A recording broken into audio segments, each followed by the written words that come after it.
महती हजरत अबू बकर सिद्दीक रदियल्लाहु ताआला अन्हु एवं हुजूर इमाम आजम इमाम अबू हनीफा रदियल्लाहु ताआला अन्हु এই দুই মহান জাতকে স্মরণে রেখে উপলক্ষ করে আজকের এই মহতি আয়োজন, আজকের এই মহতি মাহফিলের সদরে মুকাররম সম্মানিত সভাপতি, আমাদের বড় আপনজন, আমাদের এই গোসাইলডাঙ্গার কৃতি সন্তান, বিশেষ করে গাউসিয়া কমিটি বাংলাদেশ বন্দর থানা আহ্বায়ক কমিটির সুযোগ্য সম্মানিত সদস্য সচিব এবং ৩৬ নং ওয়ার্ড গাউসিয়া কমিটি বাংলাদেশের সাবেক সফল সভাপতি এবং হালিশহর মাদ্রাসায়ে তৈয়বিয়া সুন্নিয়া ফাজিল মাদ্রাসার পরিচালনা পরিষদের সম্মানিত সদস্য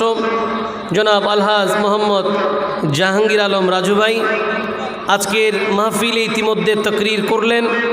আমাদের মাহফিল যাকে কেন্দ্র করে, আমি তো আপনাদের আপনজন, আমরা পরিবারের সদস্য, আপনারাও আছেন, আমিও আছি, কিন্তু মেহমানে আলা যিনি এতক্ষণ পর্যন্ত অত্যন্ত চমৎকার তথ্য নির্ভর তকরির পুরতনবীর করলেন, ঐতিহ্যবাহী ঢাকা কাদরিয়া তৈয়বিয়া কামিল মাদ্রাসার সুযোগ্য সম্মানিত মুহাদ্দিস, অসংখ্য আলেমের উস্তাজুল উলামা হজরতুল আল্লাম মৌলানা মুফতি হাফিজ মুনিরুজ্জামান আল কাদরি সাহেব কিবলা মুদ্দাজিল্লুল আলী, আমাদের মাহফিলে বিশেষ অতিথি হিসেবে উপস্থিত আছেন গাউসিয়া কমিটি বাংলাদেশ বন্দর থানার আহ্বায়ক কমিটির সম্মানিত সদস্য জনাব মোহাম্মদ ইউসুফ মিয়া সাহেব এবং গাউসিয়া কমিটি বাংলাদেশ ৩৬ নং ওয়ার্ড শাখার সম্মানিত সহসভাপতি বিশিষ্ট সমাজসেবক জনাব আলহাজ মোহাম্মদ কামাল উদ্দিন সাহেব, উপস্থিত আছেন হাজি ঠান্ডা মিয়া সওদাগর জামে মসজিদের সুযোগ্য সম্মানিত ইমাম সাহেব কিবলা হজরতুল আল্লামা জনাব মৌলানা নিজামুল হক আল কাদরি সাহেব এবং আমাদের পার্শ্ববর্তী ঐতিহ্যবাহী বারেক মিয়া সওদাগর জামে মসজিদের সুযোগ্য সম্মানিত ইমাম সাহেব হজরত মৌলানা শওকত আল কাদরি সাহেব সহ ডানে বামে সামনে পেছনে পর্দার আড়ালে যারা যেখান থেকে শুনছেন, আরও একটি বার আপনাদের দৃষ্টি আকর্ষণ করে সালাম দিতে চাই। আসসালামু আলাইকুম রহমতুল্লাহি ওয়া বারাকাতুহু। যেহেতু মূল আলোচনা শেষ, সেহেতু আর বেশি কথা বলার খেয়াল আমার নাই এবং আপনারা তো আমার ঘরের লোক, সেই হিসেবে কষ্ট দেওয়ার খুব একটা সুযোগ নেই। সেই জন্য আমি খেয়াল করেছি আমার ঘড়িতে এখন 11টা 27। কত? 11টা 27। আমার তকরির হবে 12টা পর্যন্ত। তকরির কত? আমরা কথা বলবো 33 মিনিট। কত মিনিট? 33 মিনিট। বাকি সময়টুকু আমাদের সভাপতি মহোদয়ের সাথে কথা হয়েছে, ওনারা মিলাদ কিয়াম সালাত ও সালাম মোনাজাত সহ আর যে সময়টা লাগে আমরা এই 33 মিনিট, আমাদের মনোযোগ আছে তো? কোনো অসুবিধা তো নেই? এই 33 মিনিটের সর্বোচ্চ মনোযোগ আমরা দিতে পারবো ইনশাআল্লাহ। তাহলে একটু মহব্বতে আন্তরিকতা নিয়ে আজকের এই আলোচনাকে ইস্তেকবাল করে উজাড় করে নাতে রসুল আমরা পড়তে পারবো। রসুল তোমায় ভালোবাসি, ভালোবাসি তোমার সুন্নাত। সুবহানাল্লাহ পড়েন। পড়তে পারবো তো? শুধু আমরা নবীজিকে ভালোবাসি তা নয়, আমরা নবীর সুন্নাহকেও ভালো, এটা বলছিলাম। রসুল তোমায় ভালোবাসি, ভালো নাতে রসুল তোমায় ভালোবাসি, ভালো সেই সুন্নাতের উপর মরি যেন, সেই সুন্নাতের উপর মরি যেন, অধম তোমারি উম্মত রসুল তো তোমায় ভালো সুন্নত রসুল তোমায় ভালো ভালো ভালোবাসি তোমার সুন্নাত। সবাই বলি মারহাবা, আরো চিৎকার দিয়ে বলি মারহাবা। এবার পড়ি সুবহানাল্লাহ, আলহামদুলিল্লাহ, আল্লাহু আকবার, সুবহানাল্লাহ, আলহামদুলিল্লাহ, আল্লাহু আকবার। পবিত্র জুমাদা সানি শরীফ আমাদের মাঝে সমাগত। এটি এমন একটি মাস, যে মাস আগমন করলে ঈমানদারের হৃদয়ে একটি স্মরণ চলে আসে। কেমন একটা এহসান ঋণী কারো কাছে আমরা। এই মাস আগমন করলে ঈমানদারের অন্তরে সেটা বারবার স্পর্শ করে, কে যেন আমাদের দয়া করেছেন, কে যেন আমাদের এহসান করে গেছে, কার কাছে যেন আমরা ঋণী। তখনই হয়তো স্মরণ আসে, ইতিহাস বলে এটা তো সেই মাস যেই মাসের 22 তারিখ, জুমাদা সানি শরীফের 22 তারিখ ওই জাত পর্দা করেছেন, যার ব্যাপারে নবী বলেছেন আফজালুন নাস বাদাল আম্বিয়া, পৃথিবীতে সকল নবী রসুলের পরে মানব জাতির মাঝে যিনি শ্রেষ্ঠ, তিনিই তো হজরত আবু বকর সিদ্দিক রাদিয়াল্লাহু তাআলা। উচ্চ আওয়াজে বলেন সুবহান। যদি আরেকটু গভীরে যাই, এই ইসলামের সূচনায়, ইসলাম প্রচার প্রসারে কতই কষ্ট হয়েছে। যেমন নবীজি দিন প্রচারে কষ্ট করেছেন, তেমন অর্থনৈতিকভাবে মুসলমানদের কাছে তেমন কোনো সম্বল ছিল না। এমনকি একটা সময় এমন এসেছে যে রসুল আকরাম সাল্লাল্লাহু আলাইহি ওয়াসাল্লাম নিজের আগমনের ভূমি সেই মক্কাতুল মুকাররমা ছেড়ে মদিনা শরীফে মহান আল্লাহর হুকুমে হিজরত করবেন। হিজরত করে গেলেন, সেখানে গিয়ে ঈমান ও ইসলামের প্রচারের জন্য একটা মার্কাজ দরকার, একটা প্রতিষ্ঠান দরকার, আল্লাহকে সিজদা করার জন্য একটা মসজিদ দরকার। সেই মসজিদ নির্মাণের জন্য অর্থনৈতিক একটা সহযোগিতা দরকার।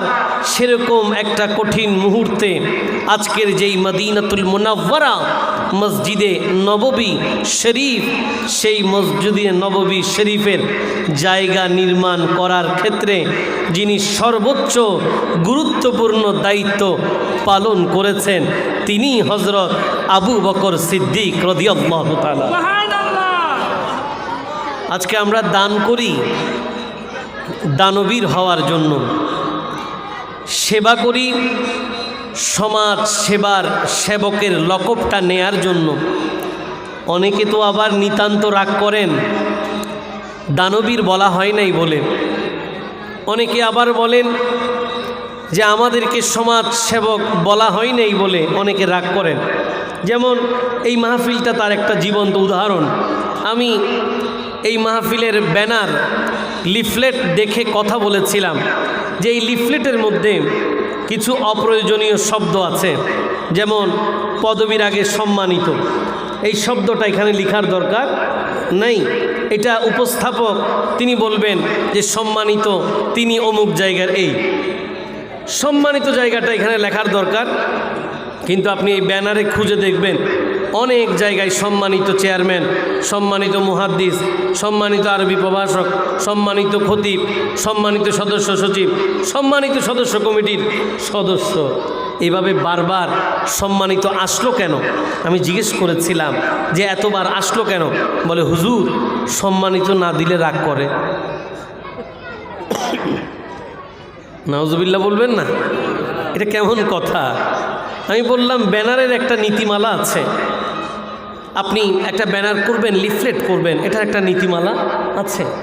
তো সম্মানিত না দিলে যদি রাগই করে তাহলে আসলে তো তিনি সম্মানিত না। কি বলেন, ঠিক কি না? জোর করে কি সম্মান নেওয়া যায়? আরো জোরে বলেন, নেওয়া যায় না? না, সম্মান তো ভেতর থেকে। সম্মান কোত্থেকে?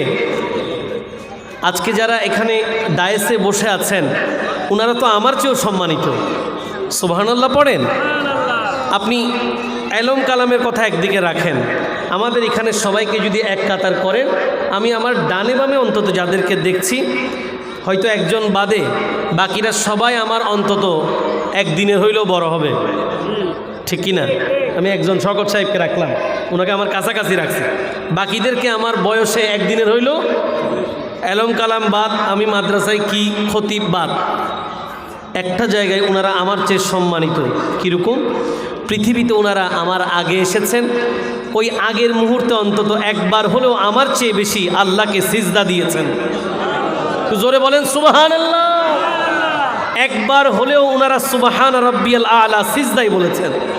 একটিবার হলেও আমার চেয়ে বেশি রুকুতে ওনারা সুবহান রাব্বিয়াল আযীম পড়েছেন। কোথায় আপনি সম্মান খুঁজবেন? সম্মান দেওয়ার মালিক কে? তারা বসে যখন আমাকে চেয়ারে বসালেন, এটা বিনয়ী, এটা আজেজি, এটা আন্তরিকতা। এর মানে এই নয় যে এদের চেয়ে আমি বেশি সম্মানিত।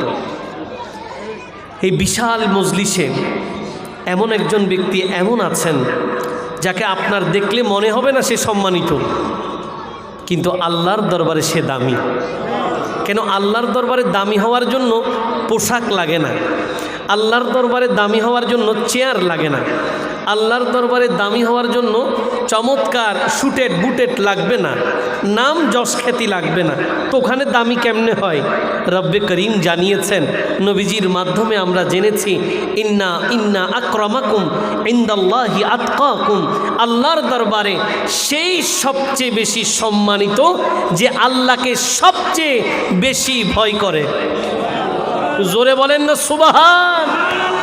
যার অন্তরে আল্লাহর ভয় বেশি সে আল্লাহকে বেশি ভয় করে, এবং আল্লাহকে বেশি ভয় করার কারণে আল্লাহর দরবারে সে সবচেয়ে বেশি সম্মানিত। এবার আপনারা আমাকে বলেন, আমরা কি এই কথাটা জানি না? ওলামায়ে কেরামের মুখে কি আমরা শুনি নাই? আল্লাহ কি এই কথাটা বলে নাই? ওয়া তুইজ্জু মা তাশাউ ওয়া তুযিল্লু মা তাশা বিয়াদিকাল খাইর ইন্নাকা আলা কুল্লি শাইইন কাদির। রব্বে করিম কোরআনুল করিমের মধ্যে এটা বান্দাকে মেসেজ দিয়েছেন, জানিয়েছেন সম্মান দেওয়ার মালিক আল্লাহ, অপমান করার মালিক আল্লাহ, সকল কল্যাণ আল্লাহর কুদরতি হাতে, তিনি সর্বশক্তিমান। তাহলে ব্যানার, লিফলেট কিংবা দান করে দানবীর, সেবা করে সমাজ সেবকের যেই নেম প্লেটের জন্য আমরা দৌড়াদৌড়ি করি, সিদ্দিকে আকবর রাদিয়াল্লাহু তাআলা আনহু ওই নেম প্লেটের জন্য দৌড়াদৌড়ি করে নাই, বরঞ্চ হযরত আবু বকর সিদ্দিক রাদিয়াল্লাহু তাআলা আনহু ওই জাত ছিলেন। কোন জাত? যিনি আল্লাহর দরবারে এত মকবুল, এত মকবুল, দান করতে করতে করতে করতে যিনি ইসলামের সূচনা লগ্নে সবার চেয়ে ধনী ছিলেন। একেবারে সময়ের শেষে আল্লাহর নবীর দরবারে জোড়া তালি লাগানো কাপড় পরে নবীর দরবারে বসা। রব্বে করিম জিবরিল আমিনকে পাঠিয়েছেন আমার নবীর দরবারে, আমার হাবিবের দরবারে। হাবিবের হাবিব বসা, হাবিবের হাবিব বসা আছে। একটু জিজ্ঞাসা করুন, আমার সিদ্দিক আকবর তো ধনী ছিলেন, তিনি তো ধনবান ছিলেন, ইসলামের জন্য সর্বোচ্চ দাতা ছিলেন। এত কিছু থাকার পরেও দিতে দিতে সব শেষ, এখন কাপড়ের মধ্যে জোড়া লেগে গেছে। আজকের এই অবস্থায় হাবিব, আপনি একটু আপনার হাবিবকে জিজ্ঞেস করুন, তিনি কি এই অবস্থায় আল্লাহর প্রতি সন্তুষ্ট আছে? আল্লাহর নবী রহমাতুল্লিল আলামিন যেই মাত্র জিবরিল আমিনের এই ঘোষণা হযরত আবু বকর সিদ্দিককে জানালেন, তোমার তো বড় ধন সম্পত্তি ছিল, আজকে কিছু নাই, দারিদ্রতার ছোঁয়া লেগেছে। ও সিদ্দিক, এই অবস্থায় কি তুমি তোমার প্রভুর প্রতি রাজি আছো কিনা? এই কথা শুনতে দেরি সিদ্দিক আকবর রাদিয়াল্লাহু তাআলা চোখের পানি ছেড়ে দিয়ে বলেন, আমি কি আমার প্রভুর প্রতি সন্তুষ্ট হব না? আল্লাহু আকবার, ইয়া রাসূলুল্লাহ। উচ্চ আওয়াজে বলেন না সুবহানাল্লাহ। কোন দান? এই অবস্থায় কি আমি আমার প্রভুর প্রতি সন্তুষ্ট হব না? আমি কি আমার প্রভুর প্রতি সন্তুষ্ট হব না বলে সিদ্দিক আকবর রাদিয়াল্লাহু তাআলা আনহু চোখের পানি ছেড়ে দিয়ে কান্না করতে লাগলেন। তাবুক যুদ্ধের ঘটনা, রসুল আকরাম সাল্লাল্লাহু আলাইহি ওয়াসাল্লাম তাবুক যুদ্ধের সময় মুসলমানদের অবস্থা বড় করুণ অবস্থা। ওই সময় যুদ্ধে যাওয়ার যে সরঞ্জাম যথেষ্ট নাই। আল্লাহর নবী সাহাবায়ে কেরামদের কাছ থেকে সহযোগিতা চেয়েছেন, সবাই যার যা ছিল সব এনেছেন। সিদ্দিক আকবর রাদিয়াল্লাহু তাআলা আনহু এমন কিছু এনেছেন যেটা দেখতেই বোঝা যায় এটা ওনার জীবনের শেষ সম্বল। সুবহানাল্লাহ পড়েন। এমন কিছু দিলেন যেটা দেখতেই বোঝা যাচ্ছে এরপরে আর ওনার ঘরে কিছু বাকি। আল্লাহর নবী রহমতুল্লিল আলামিন সিদ্দিক আকবর রাদিয়াল্লাহু তাআলা আনহুকে জিজ্ঞাসা করলেন, ও সিদ্দিক আকবর, এমন কিছু তাবুক যুদ্ধের জন্য আনলে, বোঝাই যাচ্ছে এটা তোমার শেষ সম্বল। তোমার কাছে জানতে চাই, এটাও যে নিয়ে আসলে বাসায় কি রাখলে? পরিবারের জন্য কি কিছু রাখার দরকার ছিল না? তাদেরও তো একটা অধিকার আছে না নাই? সিদ্দিক আকবর রাদিয়াল্লাহু তাআলা আনহু বলেন, ইয়া রাসূলুল্লাহ, ইয়া হাবিবাল্লাহ, আমি আমার পরিবারের জন্য পরিবারের মাঝে আল্লাহ এবং তার রসুলকে রেখে এসেছি। ঘরে আমি আল্লাহ এবং রসুলকে, এদেরকে তার জিম্মায় দিয়ে দিলাম। উঁচু আওয়াজে বলেন সুবহান। এটাই হচ্ছে সিদ্দিক আকবর রাদিয়াল্লাহু তাআলা, যার তাওয়াক্কুল, যার ভরসা আল্লাহ এবং রসুলের দরবারে ছিল নিরঙ্কুশ, নিখুঁত। এই জন্য পবিত্র কোরআন আল করিমের যে আয়াতে মুকাদ্দাসা আমি পড়লাম, সে আয়াতের দিকে যেতে চাই। রব্বুল আলামিন এলান করছেন, বিসমিল্লাহির রহমানির রহিম, ওয়াল্লাযী জাআ বিস-সিদকি ওয়া সাদ্দাকা বিহি উলাইকা হুমুল মুত্তাকুন।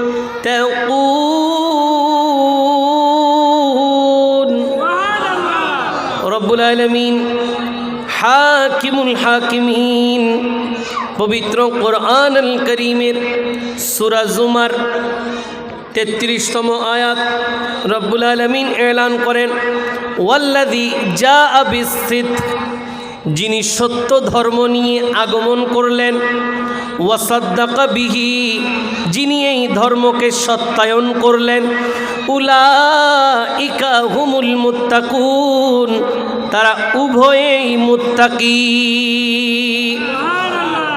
আল্লাহ বলছেন, ওয়াল্লাযী জাআ বিস-সিদক ওয়া সাদ্দাকা বিহি উলাইকা হুমুল মুত্তাকুন, যিনি সত্য ধর্ম নিয়ে আগমন করেছেন, যিনি সেটাকে সত্যায়ন করেছেন, এরা উভয়ই মুত্তাকি। এই কোরআন আল করিমের শানে নুজুল, রহস্যের অবতীর্ণের কারণ তাফসীর কারকরা বলেছেন, একদিন মওলা আলী রাদিয়াল্লাহু তাআলা হঠাৎ করে বলতে লাগলেন, আল্লাহর কসম, যিনি সত্য ধর্ম নিয়ে আসলেন তিনি মুহাম্মদুর রাসূলুল্লাহ সাল্লাল্লাহু আলাইহি ওয়াসাল্লাম, আর যিনি এই সত্য ধর্মকে সত্যায়ন করলেন তিনি সিদ্দিক আকবর রাদিয়াল্লাহু তাআলা উঁচু আওয়াজে বলেন সুবহানাল্লাহ। মওলা আলী শেরে খোদা আল্লাহর শপথ করে তিনি বললেন যে নিঃসন্দেহে সত্য ধর্ম এনেছেন নবী, সত্যায়ন করেছেন সিদ্দিকে আকবর রাদিয়াল্লাহু তাআলা আন। আজকের এই মাহফিল সেই সিদ্দিকে আকবরের মাহফিল। আমরা খুশি না বেজার? আমরা কি রাগ? আমাদের উনার স্মরণ দরকার আছে না নাই? আছে না নাই? রসুল আকরম সাল্লাল্লাহু আলাইহি ওয়াসাল্লাম চমৎকার একটি হাদিস, অনেক হাদিস বর্ণনা করেছেন। এর মধ্যে একটি হাদিস সময়ের দিকে লক্ষ্য রেখে আমি আপনাদেরকে বলতে চাই, আমিরুল মুমিনিন ফিল হাদিস ইমাম বুখারী সহিহ বুখারী শরীফে কিতাবুল মানাকিব এবং ইমাম মুসলিম ইবনুল হাজ্জাজ আল কুশাইরি রহমতুল্লাহ আলাই উনার সহিহ মুসলিম শরীফে একই সনদে এই হাদিসটা এনেছেন। হাদিসের বর্ণনাকারী হজরত আব্দুল্লাহ ইবনে আব্বাস রাদিয়াল্লাহু তাআলা আনহুমা, তিনি বলেন রসুল আকরাম সাল্লাল্লাহু আলাইহি ওয়াসাল্লাম ইরশাদ করেছেন, লাউ কুনতু মুত্তাখিদাম মিন উম্মতি খলিলা, আমি যদি আমার উম্মতের মাঝে কাউকে খলিল বানাতাম, বন্ধু বানাতাম। কি বানাতাম? খলিল বানাতাম, বন্ধু বানাতাম। লা আত্তাখাযতু আবা বকর, আমি আবু বকরকে বানাতাম। জোরে বলেন না সুবহানাল্লাহ। কিন্তু সে আমার কি জানো? ওয়ালাকিন আখি, আবু বকর তো আমার ভাই। আরো জোরে বলেন না সুবহানাল্লাহ। নবী বলছেন আমি তাকে খলিল বলবো না, আমি তাকে আমার ভাই বানালাম। ওয়ালাকিন আখি ওয়া সাহিবি, সে আমার সাথী, আমার সঙ্গী, আমার ভাই। উঁচু আওয়াজে বলেন সুবহানাল্লাহ। সিদ্দিক আকবর রাদিয়াল্লাহু তাআলা আনহু, সময় থাকলে আমি এই কথাগুলো ব্রিফলি ডেসক্রাইব করতাম, আরও ব্যাখ্যা দিতাম। আমি একটু একটু করে বলে যাচ্ছি। হজরত আবু বকর সিদ্দিক রাদিয়াল্লাহু তাআলা আনহু ইসলামের প্রত্যেকটা স্তরে ওনার অবদান আছে, প্রত্যেক সেক্টরে। আমরা শুধুমাত্র সিদ্দিক আকবর রাদিয়াল্লাহু তাআলা আনহুর দানের কথা শুনি, আমরা ওনার সৎকার কথা বলি, আমরা ওনার খোদা বিরুতার কথা বলি, কিন্তু প্রত্যেকটা সেক্টর এমন একটা জায়গা নাই যেখানে সিদ্দিক আকবরের অবদান নাই, এরকম একটা জায়গাও। যেমন এরকম একটা জায়গা হচ্ছে ইলমুত তাফসীর। ইলমুত তাফসীর কি? ইলমুত তাফসীর হচ্ছে ডিপার্টমেন্ট অফ কোরআন। কোরআনের বিশাল এক জগৎ, কোরআন আল কারীমের বিশাল এক দুনিয়া। এই দুনিয়ায় সিদ্দিক আকবর রাদিয়াল্লাহু তাআলা আনহুর সর্বোচ্চ অবদান আছে। কিসের অবদান? সর্বোচ্চ অবদান। কীরকম অবদান? যুগের শ্রেষ্ঠ ইসলামিক স্কলার আল্লামা ইমাম জালালউদ্দিন সুয়ুতি, উনার শ্রেষ্ঠ গ্রন্থ আল ইতকানের মধ্যে, আল ইতকান ফি উলুমিল কোরআন, সেখানে তিনি একটা ব্যাখ্যা এনেছেন। তিনি বললেন, ইশতাহারা বিত তাফসীর মিনাস সাহাবাতি আশারা ওয়া হুম খুলাফাউল আরবা'a ওয়া ইবনু মাসউদ ওয়া ইবনু আব্বাস ওয়া উবাই ইবনু কাব ওয়া যায়েদ ইবনু সাবিত ওয়া আবু মুসা আল আশআরী ওয়া আব্দুল্লাহ ইবনু জুবায়ের রিদওয়ানুল্লাহি আলাইহিম আজমাইন। উঁচু আওয়াজে বলেন সুবহান। ইমাম জালালউদ্দিন সুয়ুতি রহমতুল্লাহ আলাইহিল বারি, উনার যুগশ্রেষ্ঠ কিতাব আল ইতকান ফি উলুমিল কোরআনের মধ্যে চমৎকার একটা ব্যাখ্যা দিলেন। তিনি বললেন, কোরআনের এই ব্যাখ্যার জগতে, কোরআনের ব্যাখ্যার জগতে শ্রেষ্ঠ যারা, সমাদৃত যারা, যাদের নাম সবার আগে, তাদের মাঝে 10 জন। কয়জন? 10 জনের মধ্যে 1 নাম্বার হযরত আবু বকর সিদ্দিক রাদিয়াল্লাহু তাআলা, উনি সহ 4 জন খোলাফায়ে রাশিদিন। এরপরে 5ম নম্বরে হযরত ইবনে মাসউদ রাদিয়াল্লাহু তাআলা, হযরত ইবনে আব্বাস রাদিয়াল্লাহু তাআলা, হযরত উবাই ইবনে কাব, যায়েদ ইবনে সাবিত, আবু মুসা আশআরী, আব্দুল্লাহ ইবনে জুবায়ের সহ 10 জনের নাম। তাফসীর জগতে সবার সেরা 1 নাম্বার সিদ্দিক আকবর রাদিয়াল্লাহু তাআলা। আর একটু সামনে গেলাম না। এবার আসেন হাদিসের জগতে। সুবহানাল্লাহ। ইলমে হাদিস, ডিপার্টমেন্ট অফ হাদিস, হাদিস জগতে যারা হাদিস বর্ণনা করেন বা যারা হাদিসের ব্যাখ্যা করেন, কারা করবেন? যারা সবচেয়ে বেশি নবীর কাছাকাছি ছিল, যারা সবচেয়ে বেশি নবীর কাছে ছিল তারাই তো হাদিস বর্ণনা করবেন। কিন্তু সবচেয়ে চমৎকার ব্যাপার হচ্ছে কি জানেন? সিদ্দিক আকবর রাদিয়াল্লাহু তাআলা আনহু নবীর সবচেয়ে কাছে থাকার পরেও ইমাম জালালউদ্দিন সুয়ুতি ওনার আরেকটা গ্রন্থ তারিখুল খুলাফার মধ্যে এই ব্যাখ্যাটা আনলেন যে হযরত আবু বকর সিদ্দিক রাদিয়াল্লাহু তাআলা আনহুর হাদিস বর্ণনার সংখ্যা 142। 142। এখন কারণ কি? ওনার তো হাদিস আরও বেশি হওয়ার কথা না? কারণ কি? যারা হাদিস নিয়ে গবেষণা করেন তারা বলছেন যে সিদ্দিক আকবর রাদিয়াল্লাহু তাআলা আনহু বেশি ক্ষুধাভীরু ছিলেন। তিনি অত্যন্ত আল্লাহকে ভয় করতেন, অত্যন্ত ভয় করতেন। উনি হাদিস চাইলে অনেক উনার মুখস্থ ছিল কিন্তু বর্ণনা করে নাই। কারণ কি? রসুল আকরাম সাল্লাল্লাহু আলাইহি ওয়াসাল্লামের একটা হাদিসের দিকে নজর করে উনি বেশি সবসময় হাদিস বর্ণনা থেকে বিরত থাকতেন। সেটা কি? সেটা সহিহ বুখারী শরীফে আছে। আল্লাহর নবী বলছেন, মান কাযাবা আলাইয়া মুতাআম্মিদান ফালইয়াতাবাওয়া মাকআদাহু মিনান নার। বলে যেই আমার প্রতি, নবী বলেছেন, যে আমার ব্যাপারে মিথ্যা অপবাদ দেয়, আমি বলি নাই কিন্তু আমার নামে চালাই দেয়, তার অবস্থান জাহান্নামে যাবে। সিদ্দিক আকবর রাদিয়াল্লাহু তাআলা এই হাদিসকে স্মরণ করে অত্যন্ত সতর্ক থাকতেন যে নবীর শানে, নবীর তাজিমে কোনো বেয়াদবি হয়ে যায় কিনা। এই জন্য উনি হাদিস বর্ণনা করতে বিরত থাকতেন। এবার ওনার তাকওয়ার কথা বলি। কোন তাকওয়া, কেমন তিনি আল্লাহকে ভয় করেন, এটা বলে আমি আমার আলোচনা শেষ।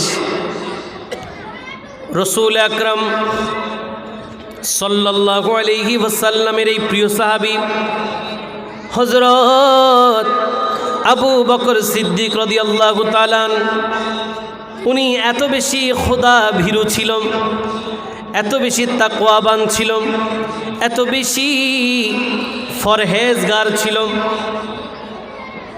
যিনি একদিন নবীজির প্রিয় সাহাবী হযরত রাবেয়া আসলামী রাদিয়াল্লাহু তাআলা তিনি বর্ণনা করছেন, আমার সাথে একদিন হযরত সিদ্দিক আকবর রাদিয়াল্লাহু তাআলা আনহুর সাথে একটু তর্ক লেগে গেল। কি লেগে গেছে? এই সবার মনোযোগ আছে? সামনে মনোযোগ আছে?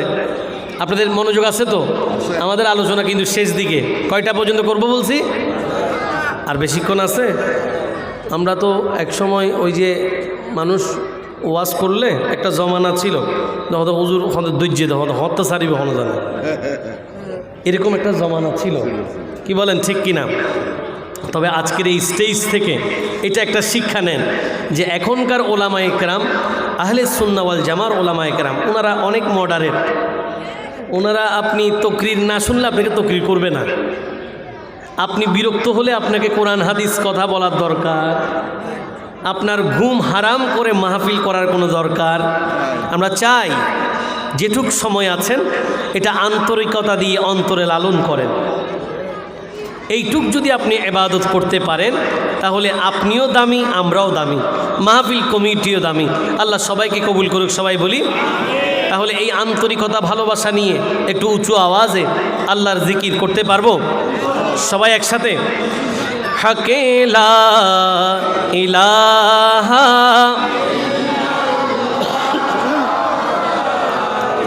ইলাহা লা হাকে লা ইলাহা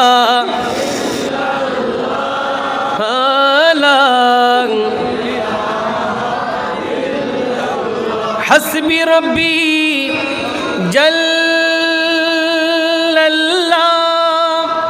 মা ফি কলবি গায়রুল্লাহ হাকি নূরে মুহাম্মদ সাল্লাল্লাহু লা ইলাহা হাকে লা ইলাহা ইল্লাল্লাহ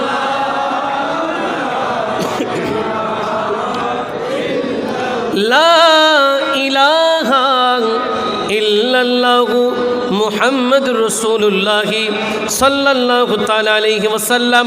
সবাই উঁচু আওয়াজে একবার বলুন সুবহানাল্লাহ।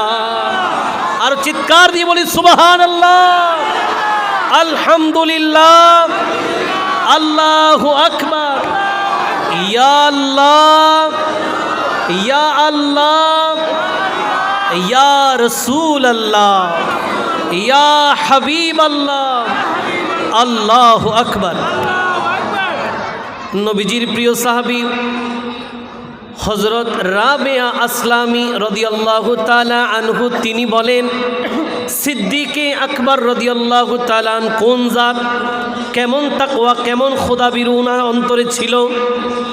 তিনি বলেন, একবার আমার সাথে সিদ্দিক আকবর রাদিয়াল্লাহু তাআলা আনহুর সাথে কোনো কারণে একটু তর্ক হয়ে গেল।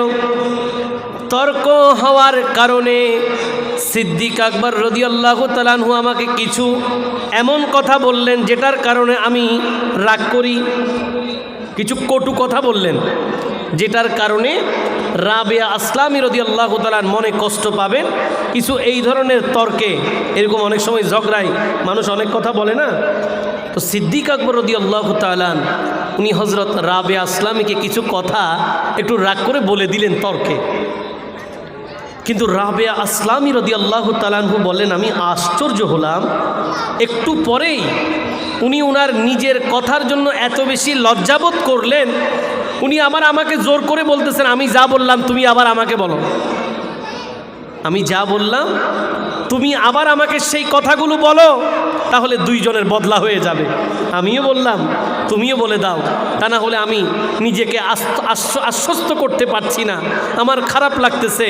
আমি তোমাকে যা বলেছি তুমি আমাকে তা বলো, সমান সমান। কিন্তু হযরত রাবেয়া আসলামী বলেন, না না, আপনি আমাকে যা বলেছেন আমি আপনাকে তা বলতে পারবো না। সিদ্দিক আকবর রাদিয়াল্লাহু তাআলা বলেন, বলতে হবে, বলতে হবে, তা না হলে আমি এই বিচার নিয়ে নবীর দরবারে যাব। যেমন কথা তেমন কাজ। সিদ্দিক আকবর রাদিয়াল্লাহু তাআলা নবীর দরবারে গিয়ে এই কথাটা বললেন, ঘটনা বললেন। হযরত রাবেয়া আসলামী রাদিয়াল্লাহু তাআলা আনহু বলেন, একটু পরেই আসলাম গোত্রের কয়েকজন লোক এসে আমাকে বলছে, তোমার সাথে সিদ্দিক আকবর রাদিয়াল্লাহু তাআলা আনহুর সাথে কী হয়েছে? আমি ঘটনাটা খুলে বললাম যে ওনার সাথে একটু তর্ক লেগেছে, উনি আমাকে কিছু কড়া কথা বলেছেন। পরক্ষণে আবার এটার জন্য এত বেশি ইতস্থ বোধ করছেন যে আমি নাকি তাকে আবার একই কথা বলবো সমান সমান, কিন্তু আমি ওনাকে এই কথা ফেরত দিই নাই। এই জন্য তিনি রাগ করে নবীর দরবারে চলে গেছেন। রাবেয়া আসলামী রাদিয়াল্লাহু তাআলা আনহু এবার নবীর দরবারে গিয়ে উপস্থিত হলেন। রহমতুল্লিল আলামিনও উনার প্রতি রাগ। সুবহানাল্লাহ। রহমতুল্লিল আলামিনও উনার প্রতি রাগ। কেন? কারণ আমার সিদ্দিক আকবর মনে কষ্ট পেলে আমার নবী কষ্ট পায়, আর নবী যদি কষ্ট পায় কে? আর উচ্চ আওয়াজে কে? আল্লাহর নবীও রাবেয়া আসলামীর প্রতি মন খারাপ। নবীর দরবারে এসে তখন রাবেয়া আসলামী রাদিয়াল্লাহু তাআলা আনহু বলেন, ইয়া রাসূলুল্লাহ, একটু তর্ক হয়ে গেছে, উনি আমাকে একটু কড়া কথা বললেন, বিনিময়ে আবার ফেরত দিয়ে দিলে সমান সমান। আমি বলতে পারবো না, আমার লজ্জা লাগে, আমি বলি নাই, এই জন্য তিনি রাগ করেছেন। আল্লাহর নবী বলছেন, তুমি আমার সিদ্দিক আকবরকে একই কথা বলার দরকার নাই, তাকে শান্ত করার জন্য গিয়ে বলো যে, ও আবু বকর, আল্লাহ তোমাকে ক্ষমা করে দিক। এই হচ্ছে সিদ্দিক আকবর রাদিয়াল্লাহু তাআলা আনহুর মাকাম, যিনি কাউকে কথা বললে এটা যদি একবার মনে হয় যে এটাতে উনি কষ্ট পেয়েছেন, উনি সেই কথা না শোনা পর্যন্ত ওনার সাথে থাকে। আর আমরা তো একজন আরেকজনকে শুধু গালি দিই না, গায়ে হাত তুলি। কি বলেন, ঠিক কি না? শুধু গালি দিই না, গায়ে হাত তুলি। আর গায়ে হাত তোলা এখনকার পরিস্থিতি এমন, সন্তান তার বাবার গায়ে হাত তুলে, সন্তান তার মায়ের গায়ে হাত তুলে কিনা? তুলে। আজকের এই সমাজ অশান্ত সমাজ। কেন? একটাই কারণ, অন্তর থেকে নবীর প্রেম উঠে গেছে। নবীর প্রেম উঠে গেছে বলে নবীর সুন্নার প্রতি আর মানুষ আন্তরিক না। অথচ আল্লাহর নবী তো বলেছেন, লাইসা মিন্না লাম ইউআক্কির কাবীরানা ওয়ালাম ইয়ারহাম সাগীরানা। নবী বলেছেন, সে আমার উম্মত নয় যে বড়দের সম্মান করে না, যে ছোটদের স্নেহ করে। নবীকে ভালোবাসলে তো এই সুন্নাকে অন্তরে লালন করার কথা। এই সুন্না যদি অন্তরে থাকে, বড়রা আর ছোটদের হাতে অপমানিত হবে। ছোটরা বড়দেরকে সম্মান করবে, বড়রা ছোটদেরকে স্নেহ করবে। এইটুক করলেই তো সমাজে শান্তি। কি বলেন, ঠিক কি না? এই শান্তি ফেরানোর জন্যই তো আল্লাহর নবী সংগঠন করেছিলেন হালফুল ফুজুল, ঠিক কি না?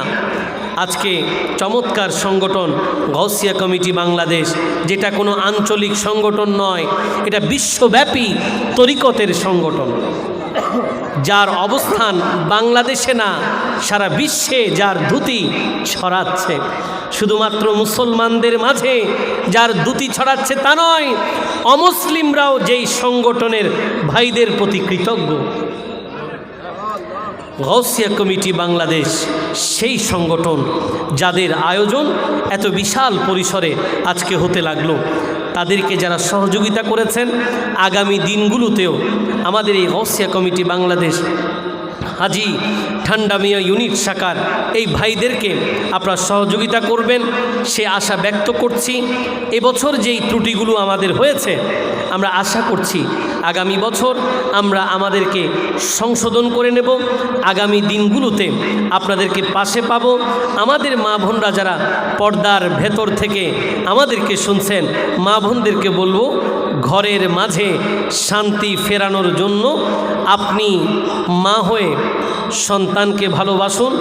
সন্তানকে বলবো, আপনি আপনার মাকে সর্বোচ্চ সম্মান করুন।